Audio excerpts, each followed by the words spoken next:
그리스도인은 다시 오실 주님을 기다리는 사람들이다. 우리가 그렇게 생각을 정리하고 있습니다.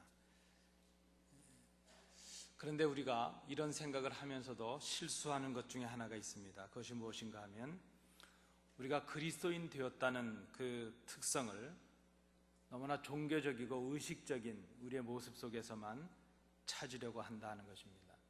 좀 더 쉽게 말씀을 드리면 우리가 이렇게 예배할 때만 그리스도인인 것처럼 생각한다는 것이죠. 우리가 교회에 있을 때는 그리스도인으로 생각하고 있다는 것입니다. 우리가 드리는 예배나 기도의 모습이나 찬송하는 모습, 그런 그 좀 종교적이고 의식적인 모습 가운데서는 우리가 그리스도인이라 이렇게 생각을 합니다. 그러나 우리의 일상의 삶 속에서 우리가 그리스도인인 것은 잘 생각하지 않고 살아간다 생각이 됩니다. 진정한 그리스도인으로서의 우리의 모습은 이렇게 모여서 예배하는 모습이나 어떤 의식에 참여하는 모습, 그런 것뿐만이 아니라 우리의 일상의 삶 속에서도 찾아져야 한다는 것입니다. 가령 이웃과 나누는 평범한 대화 가운데 우리가 그리스도인 된 것이 드러날 수 있어야 된다는 것입니다. 우리가 마켓 같은 데 가서 무엇을 살 때 그저 이웃과 지나치면서 대화를 할 때 우리의 그 평범한 일상의 삶들, 우리의 직장에서의 삶과 우리 일터에서의 모든 시간들, 그리고 우리가 가족들과 매일매일 부딪히며 살아가는 그 가정의 삶 속에서 우리가 그리스도인 되었다는 것이 발견이 되고 드러날 수 있어야 된다는 것입니다. 그런 의미에서 보면 우리가 어릴 때, 제가 어릴 때 들었던 그 말 중에 그 교회 선생님들께서 이런 말씀을 해주신 적이 있습니다. 한국의 교회는 교회 가면 교인이 많은데 미국의 교회는 교회 밖에 가면 교인이 많단다, 이런 얘기를 들어본 적이 있었습니다. 그리스도인으로서 그리스도를 기다린다는 것, 그것은 다른 면에서 생각해 보면 우리가 그리스도인으로서 어떤 삶을 살아가느냐 하는 문제일 수 있다는 것입니다. 그리고 그리스도인으로서 무엇을 해야 되고 어떻게 살아가야 될 것인가 하는 우리의 삶의 문제일 수 있다는 것을 우리가 생각해야 될 것입니다. 오늘 본문은 이렇게 말씀하고 있습니다. 우리가 정말 그리스도인으로서 다시 오실 주님을 기다리는 사람들이라면 어떻게 주님을 기다려야 될 것인가? 어떤 삶을 살아가면서 오실 주님을 기다려야 될 것인가? 그것은 기쁨으로 기다리라 는 것이죠. 기쁨으로 살아가라 하는 것이죠. 그리스도인 된 특징 중에 하나가 있다면 기쁨으로 살아가는 모습이라 말할 수 있을 것입니다. 여러분 한번 생각해 보시죠. 지금 기쁘신가요? 뭐 대답 안 하셔도 되지만 속으로 한번 생각해 보십시오. 나는 어떤 기쁨을 가지고 다시 오실 주님을 기다리고 있는가 하는 것이죠. 오늘 사도 바울의 이 말씀을 통해서, 우리에게 주시는 하나님의 말씀을 통해서 그리스도인 된 우리가 가져야 되는 성경적인 기쁨의 특성이 무엇인가 한번 생각해 봅니다. 첫째는 우리 그리스도인들은 주 안에서 항상 기뻐하는 사람이라는 것입니다. 그런데 여러분, 이 항상 기뻐하라 하는 이 말씀 속에는 사실 전제되어 있는 것이 있습니다. 무엇인가 하면 우리의 삶은 항상 기뻐할 수 없는 그런 삶이라는 것이죠. 우리가 살아가고 있는 우리의 삶의 조건은 항상 기뻐할 수 있는 것만은 아니라는 것입니다. 여러분, 우리 성도님들께서 많은 시간을 보내시고 이제 이 자리에 임해 오셨는데 지금까지 살아오신 인생의 여정을 이렇게 돌아보신다면 늘 기뻤던 것만은 아니지 않겠습니까? 그 삶 속에 눈물도 있었고 시련도 있었고 고난도 있었고 기억하고 싶지 않은 끔찍한 순간들도 있었던 것을 우리는 알고 있습니다. 오늘 본문을 기록하고 있는 사도 바울도 지금 로마의 감옥에 갇혀 있습니다. 아주 어려운 형편 가운데 있습니다. 근데 사실 그는 뭐 특별한 법을 어겨서 어떤 범법의 죄를 지어서 지금 갇혀 있는 것은 아닙니다. 다만 그는 복음을 전했다는 이유로 지금 옥에 갇혀서 어려움을 당하고 있습니다. 그런데 그는 그럼에도 불구하고 지금 그 감옥 중에서 스스로 기쁨을 되찾고 오히려 자신이 옥에 갇힘으로 인해서 걱정하고 있는 그 빌립보 교회, 빌립보 성도들을 향해서 기뻐하라 이렇게 지금 권면을 하고 있다는 것입니다. 여러분, 우리가 분명히 기억하셔야 될 것이 있는데요, 성경이 말씀하고 있는 기쁨과 세상에서 우리가 배운 그 기쁨은 차이가 있다 하는 것입니다. 우리가 생각하는 기쁨은 참으로 조건적이고 수동적인 기쁨이라 말할 수 있습니다. 그래서 우리가 세상에서 가지고 있는, 세상에서 찾는 이 기쁨은 환경과 조건의 지배를 많이 받습니다.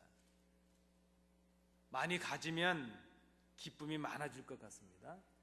그래서 어떤 때 우리는 가지면 기뻐합니다. 그런데 그 가졌던 것들이 없어지거나 사라지면 그때 그 기쁨도 사라지는 것을 경험합니다. 세상에서 말하는 소위 성공이라는 것, 우리에게 다가오면 기쁨이 있습니다. 그런데 실패했다고 생각이 되면 한순간에 그 기쁨이 다 사라지고 없습니다. 칭찬을 들으면 기쁨이 있는데 비난을 받으면 그 기쁨이 다 사라집니다. 이런 기쁨은 환경이나 조건의 변화에 따라서 쉽게 생기기도 하고 또 쉽게 사라지기도 하는 그런 기쁨입니다. 근데 잘 생각해 보면 기쁨의 주체가 자기 자신이 되지 못하고 있습니다. 다른 사람의 혹은 다른 환경의 조건의 변화에 지배를 받는 그런 기쁨이라 하는 것입니다. 그러나 성경이 말씀하고 있고 주님께서 가르쳐 주시는 기쁨은 우리가 처해 있는 환경이나 조건을 뛰어넘는 그런 기쁨이라 말할 수 있습니다. 그래서 그것은 수동적이라기보다는 참으로 능동적입니다. 오히려 영원한 생명을 누리는 하나님의 자녀가 되는 기쁨을 누리게 합니다. 그 기쁨의 주체가 철저하게 자기 자신입니다. 그것은, 이런 기쁨은 환경의 변화나 조건의 변화에 따라서 쉽게 사라지지 않는 그런 기쁨이라 말할 수 있습니다. 다른 사람들은 실패했다고 생각하고 있는데도 기쁨이 있습니다. 아무것도 가지지 않았는데도 속에서 솟아나오는 기쁨이 있습니다. 낙심할 만한 순간이 되었는데도 기뻐하고 있습니다. 이런 기쁨, 이것은 다른 사람의 말이나 행동에 의해서 그렇게 영향을 받지도 않습니다. 기뻐하고 있는 것이 자신의 의지와 결단에 의해서 능동적인 행동의 결과이기 때문입니다. 이는 그 기쁨의 근거가 세상의 기쁨과는 다르기 때문입니다. 우리가 믿고 있는 이런 그 절대적인 기쁨, 이 능동적인 기쁨을 가질 수 있는 근거는 우리가 주 예수 그리스도 안에서 구원받은 하나님의 자녀가 되었고 영원한 생명을 가졌다는 원초적인 기쁨이 우리 가운데 충만하기 때문입니다. 이 기쁨은 세상에서는 찾아볼 수 없는 기쁨입니다. 이 기쁨을 소유한 사람은 그가 어디에 지금 처해 있든지, 어떤 대접을 받고 어떤 취급을 받고 있든지 그는 기뻐할 수 있는 그런 사람이 될 수 있습니다. 스스로 기뻐하기로 결단할 수 있고 긍정적으로 기쁨을 누리는 그런 사람이 될 수 있습니다. 여러분, 우리가 지금 어떤 기쁨을, 그 원초적인 기쁨을 가지고 있는가 하는 것을 생각해 봐야 될 것입니다. 그래서 그런 의미에서 우리 그리스도인들은 항상 기뻐할 수 있는 사람이라는 것이죠. 여러분, 제가 아까 기쁨이 있으십니까? 이렇게 여쭤봤는데요. 혹시 지금 여러분의 마음속에 기쁨이 없다 이렇게 생각하신다면 그 이유를 한번 생각해 보셔야 될 것입니다. 우리의 기쁨의 여부는 환경이나 조건만을 탓할 것이 아니라 하는 것입니다. 내가 지금 기쁨이 없다 그럴 때에 그것을 내 환경이나 다른 사람을 탓할 문제가 아니라는 것입니다. 진정 기뻐하지 못하고 있는 이유는 진정 기뻐해야 될 이유를 찾지 못했기 때문입니다. 아니면 그 원초적인 기쁨을 상실했기 때문이겠죠. 다른 사람이 기쁨을 주기를 기다리고 있기 때문입니다. 이런 말이 있습니다. 나에게 기쁨이 없는 이유는 내가 기뻐하기로 결단하지 않았기 때문이라는 것입니다. 기뻐하는 것이 철저하게 내 의지요, 내 결단이 될 수 있어야 될 것입니다. 내가 기쁨이 없는 이유는 내가 기뻐하지 않기 때문이에요. 기뻐하려고 결단하고 실행하지 않기 때문이라는 것입니다. 여러분, 그리스도인들이 분명하시다면, 다시 오실 주님을 기다리고 있는 분들이 분명하시다면, 오늘 성경의 말씀처럼 우리는 주 안에서 항상 기뻐할 수 있어야 될 것입니다. 주 안에서 기뻐한다는 의미가 무엇이겠습니까? 우리의 환경과 조건을 뛰어넘어서 다른 사람의 영향을 받는 그런 기쁨이 아니라 그리스도 때문에 받는 기쁨, 그리스도께서 주신 그 원초적인 기쁨의 근거 때문에 우리가 항상 기뻐할 수 있는 그런 사람이 되어야 된다는 것이죠. 그것이 우리 그리스도인들의 삶 속에서 드러나는 큰 특징 중에 하나가 되어야 된다 하는 것입니다. 5절 말씀해 보시면 두 번째로 우리가 생각할 것은 그렇게 항상 기뻐하려면 어떻게 해야 될까 하는 것을 5절에서 말씀하고 있습니다. 그것은 용서하라 하는 것입니다. 항상 기뻐하려면 용서하라 하는 것이죠. 성경의 표현으로는 항상 기뻐하려면 우리의 관용을 모든 사람에게 알게 해야 한다 말합니다. 이 관용이라는 말은 어떤 의미인가 하면요, 손해를 당하거나 혹은 어려움을 당해도 그저 흔들리지 아니하고 넘어지지 아니하고 평정심을 유지할 수 있는 그런 인내의 마음, 여유의 마음, 그것을 관용 이렇게 말합니다. 그래서 그것은 어떤 면에서 보면 그저 좀 아주 어려운 일을 당하고 끔찍한 일을 당해도 이런 일들 정도는 일어날 만한 일이지 이렇게 생각할 수 있는 넓은 아량의 여유적인 여유의 마음이라 이렇게도 말할 수 있을 것입니다. 오늘 성경은 이 관용을 모든 사람에게 알게 하라 이렇게 말씀합니다. 이게 이 모든 사람이라는 의미가 무엇이겠습니까?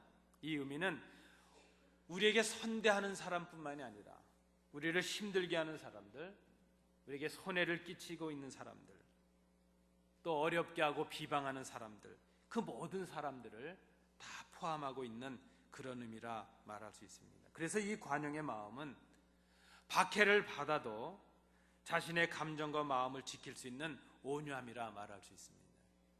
사도 바울이 옥에 갇혔음에도 불구하고 주님께서 주셨던 그 원초적인 그 기쁨을 그 속에 가졌기에 그는 많은 사람들을 용서하고 관용을 베풀 수 있는 마음을 가졌다는 것입니다.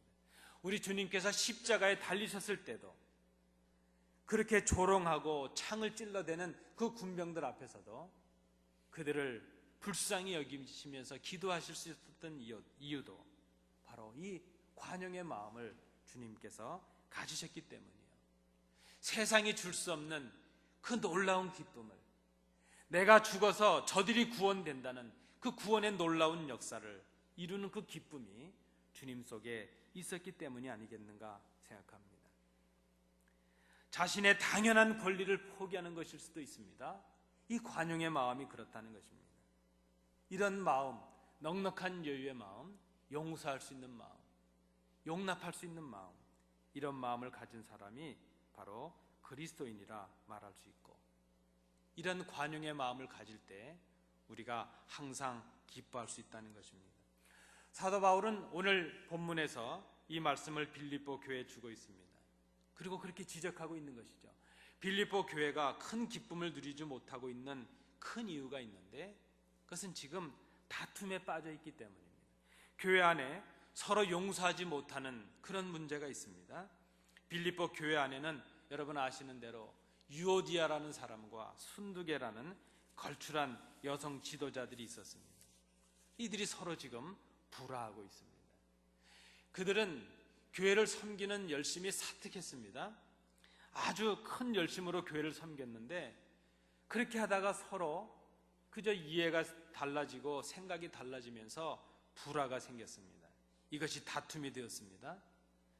이들이 서로 용납하지 못하고 관용하지 못하고 갈등과 불화로 반복하게 될 때에 그들 속에 있었던 기쁨이 다 사라지게 되었다는 것입니다. 여러분, 우리가 기억해야 될 것입니다. 우리 가운데 불화와 반목이 있다면 그 불화와 반목을 극복하지 못하면 진정한 기쁨은 우리에게 있을 수 없다는 것입니다. 그것을 극복할 수 있는 방법이 무엇인가 하면 서로 관용하는 것입니다. 서로 용서하는 것이라 말할 수 있습니다. 그러면 여러분 한번 생각해 보십시오. 이것이 우리에게 가능하겠는가 하는 것입니다. 우리가 이렇게 관용하는 것, 서로를 용서하는 것이 우리에게 가능할까 하는 것이죠. 오늘 본문은 우리의 모든 이 관용을 모든 사람에게 베풀어야 될 이유를 말씀하고 있습니다. 이것은 다른 의미로 해석해 본다면 우리의 의지와 우리의 노력으로는, 우리의 생각으로는, 우리의 능력으로는 서로 용서할 수 없다는 것을, 그러한 한계를 우리가 가졌다는 것을 우리에게 말씀하고 있는 것으로 보여집니다. 오늘 본문 5절 말씀에 보시면 우리가 모든 사람에게 관용을 베풀어야 될 이유를 이렇게 말씀하고 있습니다. 그 이유는 주님께서 가까우시기 때문이라 하는 것입니다. 우리가 모든 사람을 용서하고 그들에게 관용해야 될 이유는 주님께 그 이유가 있다는 것입니다. 우리가 용서하고 말고의 문제가 저에게 있는 것이 아니라 우리의 용서의 문제는 주님께 있다는 것입니다. 우리가 용서의 문제를 생각할 때에 용서해야 될 사람과 어떤 그 사람과의 관계를 생각하기 전에 먼저 우리가 생각해야 될 것은 주님과 우리와의 관계라 하는 것입니다. 여러분 한번 생각해 보시겠습니까? 주님은 용서받을 수 없는 우리를 용서해 주셨습니다. 죄를 짓고도 죄를 지었는지도 깨닫지도 못하고 죄가 무엇인지도 깨닫지도 못하고 있었던 우리를 위해서 십자가에서 죽으셨습니다. 우리에게 영생을 허락하시고 우리를 하나님의 자녀가 되게 하셨습니다. 우리가 서로를 용서해야 될 큰 이유가 있다면 이미 우리가 주님께로부터 더 큰 용서를 받았기 때문입니다. 용서는 막혀 있으면 되지 않겠죠. 용서는 흘러야 될 것입니다.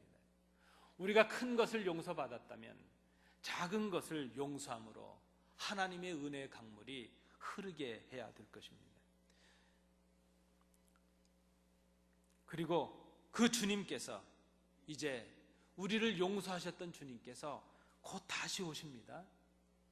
그리고 우리가 행했던 모든 일들을 낱낱이 다 드러내시고 계산을 하십니다. 주님께서 오시면 우리의 모든 행위가 다 드러나게 될 것입니다. 우리가 은밀히 행했던 말 한마디 한마디, 우리의 행동 하나하나, 우리의 마음 하나하나, 그 모든 것들을 다 주님께서 드러나게 하신다는 것입니다. 우리가 곧 주님의 심판대 앞에서 우리 행한 모든 것들을 다 심판을 받게 될 것입니다. 비록 우리가 오늘 좀 억울한 일을 당하고 좀 손해를 본다 할지라도 인내하고 관대하고 고난을 당해도 비난하지 아니하고 그저 여유의 마음을 가지고 관용의 마음을 가지고 우리가 서로 용납하고 용서해야 될 이유는 주님께서 우리를 먼저 용서하셨기 때문입니다. 우리가 용서받을 자격이 있어서 용서하신 것이 아니라 주님께서 그 크신 사랑으로 우리를 용서하셨기 때문이라는 것입니다. 그 주님께서 오시면 우리가 지금까지 했던 모든 것들을 다 하십니다. 사람들은 잘 몰라주지만 우리의 진심과 진정과 우리의 중심은 아버지께서, 주님께서 다 알아주십니다. 그때가 되면 모든 것들이 다 백일하에 드러나게 될 것입니다. 여러분, 우리가 잘 생각해야 될 것입니다. 우리가 용서하지 못하고 있다면 우리는 진정한 그리스도인이라 말할 수 없습니다. 주님을 닮아가고 주님을 따라가는 제자라 말할 수 없습니다. 우리가 용서하지 못하는 이유가 있다면 정직하게 고백하자면 주님께로부터 받은 그 큰 용서를 우리가 잊어버렸기 때문입니다. 그리고 곧 주님께서 오셔서 우리의 인내와 우리의 사랑과 우리의 용서의 모든 것을 다 아시고 갚아주신다는 것을 믿지 못하고 있기 때문입니다. 사랑하는 성도 여러분, 서로 용서하실 수 있기를 원합니다. 서로 용서하십시오. 그러면 하나님께서 주시는 기쁨으로 우리의 심령이 가득할 수 있습니다. 세 번째, 오늘 6절 말씀에 보면 한 가지 또 더 다른 이유가 있습니다. 우리가 항상 기뻐하려면 염려하지 말라 하는 것입니다. 여러분 한번 따라해 주십시오. 염려하지 말자. 그런데 여러분, 불행하게도 우리는 참 염려 속에서 살아갑니다. 우리의 걱정과 근심과 염려가 어떤 것들인가 생각해 보니까요, 우리의 염려는 지금 내가 가지고 있는 것들, 이 가진 것들을 빼앗길까 봐 걱정입니다. 이제 연세가 많아지면서 건강에 대해서도 걱정들이 많습니다. 죽음에 대해서도 우리는 걱정이 있습니다. 그런데 한번 생각해 보니까요, 여러분 어떻습니까? 지금 여러분 많은 걱정을 가지고 계시죠? 그런데 우리가 걱정하고 있는 대부분은 사실 생각해 보면 이미 다 지나가 버린 것들입니다. 여러분 한번 속으로 생각해 보십시오. 지금 많은 걱정을 하고 계시는데 그 걱정의 대부분은 거의 70% 이상은 이미 지나가 버린 것들입니다. 이제 이미 다 우리의 손을 떠나버린 것들입니다. 근데 그것들을 우리가 지금 걱정하고 있다는 것이죠. 그리고 한 20%, 25% 이상은요, 아직 오지 않은 것들입니다. 다가오면 걱정해도 되는데 아직 오지도 않은 것들을 우리가 얼마나 걱정하고 있는지 모릅니다. 여러분, 한자어 중에 기우라는 말이 있습니다. 기우, 쓸데없이 걱정한다는 뜻이죠. 맑은 하늘을 바라보면서 그런 거 걱정하죠. 아휴, 이 하늘이 무너지면 어떡하지? 그런 거 걱정하죠. 땅을 바라보면서 이 땅이 꺼지면 어떡하지? 자동차를 타고 가면서 이 많은 차들이 나한테 달라들면 어떡하지? 우리는 얼마나 많은 그런 걱정을 하고 있는지 모릅니다. 어떻게 보면 우리는 그저 걱정 속에서 살아가고, 아니 사서 걱정하며 살아간다, 이렇게도 말할 수 있을 것입니다. 그런데 여러분, 우리가 좀 엄밀히 생각해 본다면 우리가 하고 있는 걱정을 구별해야 될 것입니다. 세상을 살아가는 우리가 우리의 힘과 능력으로 할 수 없는 일을 당할 때, 우리에게 필요한 것들이 있는데 그것을 우리의 힘으로 채울 수 없다는 그런 절망감을 갖게 될 때, 그때 우리는 걱정하고 염려하게 됩니다. 그런 의미에서 보면 걱정과 염려의 문제는 해결의 방법을 자신에게서 찾기 때문입니다. 그 문제 해결의 방법을 세상에서 찾을 때, 사람들에게서 찾으려고 할 때, 그때 우리에게 다가오는 불안함, 그것이 바로 걱정이라 말할 수 있습니다. 저는 오늘 성도님들 앞에서 우리는 예수 믿기 때문에 걱정이 없다, 걱정거리가 없다, 그것을 말씀드리고 있는 것이 아닙니다. 정말 우리는 걱정한 일들이 많이 있습니다. 우리의 힘과 능력으로 할 수 없는 일들이 얼마나 많이 있는지 모릅니다. 그러나 문제는 그 해결의 방법을 누구에게서 찾고 있느냐 하는 것이죠. 그 해결의 방법을 내 자신이나 내 능력이나 다른 사람의 도움이나 이 세상의 방법에서 찾으려고 하면 우리에게 다가오는 것은 절망과 낙심밖에 없다는 것입니다. 그러나 그 문제를 앞에 놓고 우리가 주님을 바라보고 주님을 의지하고 주님의 방법을 구하면 그것은 주님께 드리는 기도가 되고 간구가 된다는 것입니다. 그리스도인의 큰 특징 중에 하나는 기도하는 데 있습니다. 기도한다는 것 자체가 큰 신앙의 행동입니다. 기도하지 않고 걱정한다는 것 자체가 불신앙의 모습입니다. 기도한다는 것 자체가 나를 의지하지 아니하고 주님을 의지하겠다는 신앙의 표현이라는 것입니다. 오늘 사도 바울은 그렇게 말합니다. 염려하지 말고 기도하고 간구하라. 감사함으로 기도하라, 간구하라, 이렇게 말합니다. 그러면 우리에게 문제 해결의 역사가 있고 기쁨의 역사가 시작된다는 것입니다. 여러분, 이런 기쁨은 세상이 도무지 알 수 없는 기쁨입니다. 오히려 우리는 그래서 이 문제 가운데서, 문제투성의 삶 속에서 오히려 감사함으로 하나님 앞에 기도하게 됩니다. 어떻게 감사함으로 기도할 수 있습니까? 주님의 말씀에 순종하겠다는 결단과 함께 우리의 기도를 들으시는 주님께서 우리에게 가장 좋은 것으로 응답해 주실 것이라는 그 신뢰의 마음이 우리로 하여금 기쁨을 누리게 한다는 것입니다. 얼마 전에, 며칠 전에 저희 신학교 동문회 그 사이트에서 저희의 그 총장님이셨던 그 원로 교수님 한 분이 스승님께서 오셔서 동문들 모임에서 그 후배된 교역자들에게 이런 당부를 주셨다고 합니다. 그저 그 동문회에 참석했던 분들이 그 교수님께 우리 후학들을 위해서, 제자들을 위해서 좋은 말씀 한마디 좀 해주십시오 그랬더니 그저 긴 말씀 하시지 않고 짧게 이렇게 표현했다고 합니다. 제가 좀 읽어드리면, 큰 목회, 작은 목회 다 쓸데없는 이야기입니다. 중요한 것은 바르게 했는가, 그리고 기쁘게 했는가, 거기에 초점을 두어야 됩니다. 그렇게 말씀을 당부를 하셨다고 합니다. 여러분, 저는 이 말씀을 들으면서 제 목회와 제 삶을 다시 한번 가다듬는 그런 시간들이 되었습니다.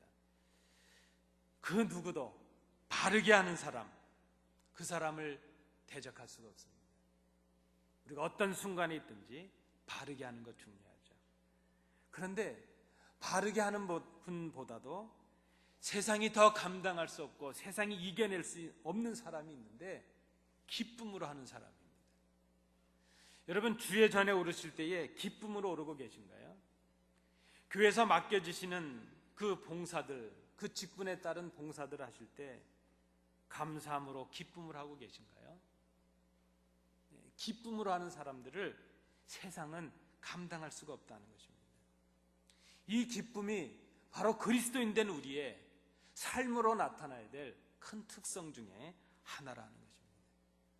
우리가 교회 나와서 기도하고 예물 드리고 예배하고 찬양하는 이 모습 속에서만 그리스도인됨이 찾아질 것이 아니라, 우리의 고난의 자리, 힘든 자리, 직장의 자리, 비난받는 자리, 그 역경의 자리 가운데서 우리가 주님께서 주시는 그 원초적인 기쁨으로 인해서 우리가 기뻐할 수 있고, 서로를 용서할 수 있고, 그리고 감사함으로 기도할 수 있는 그런 모습이 진정 그리스도인 된 모습이라는 것을 우리가 생각해야 될 것입니다.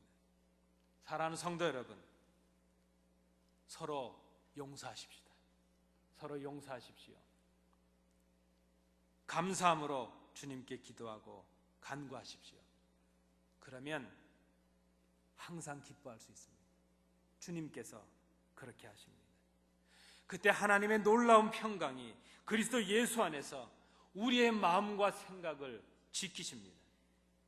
이 기쁨은 우리가 만들어낼 수 없는 기쁨입니다. 우리의 능력으로 할 수 있는 그런 기쁨이 아닙니다. 세상이 줄 수 없는 그런 기쁨입니다. 이것은 우리의 삶의 조건이 좀 바뀌고 환경이 좀 바뀐다고 그렇게 사라지는 그런 기쁨이 아닌 것입니다. 진정한 기쁨을 찾아보기 힘든 시대에 우리가 살아가고 있습니다. 그리스도인 된 우리들도 진정한 기쁨을 상실하고 살아가고 있습니다. 그러나 그리스도를 기다리는 우리는 기뻐하며 살아갈 수 있어야 됩니다. 그것은 주님께서 우리로 기뻐하도록 하셨기 때문입니다. 이 기쁨은 세상이 도무지 알 수 없는 기쁨입니다. 세상이 줄 수 없는 그런 기쁨입니다. 다시 오실 주님을 기다리는 우리는 이렇게 기쁨으로 살아가면서 주님을 기다려야 될 것입니다. 기쁨과 평강과 은혜의 주체가 나 자신입니다. 다른 사람 때문에 은혜가 임하고 그 은혜가 사라지고, 다른 사람 때문에 나에게 기쁨이 있고 그 기쁨이 사라진다면 그 기쁨은 진짜 기쁨이, 진짜 은혜가 아니라는 것입니다. 주님께서 주신 기쁨, 그 기쁨은 우리로 하여금 항상 기뻐하게 합니다. 역경 가운데 있든지 고난 가운데 있든지 그 기쁨은 우리로 하여금 서로를 용서하게 합니다. 그 기쁨은 어떤 형편 가운데서도 감사함으로 하나님 앞에 기도하게 합니다.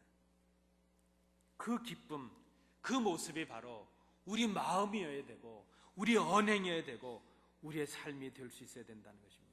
그런 사람을 우리는 그리스도인 이렇게 말합니다.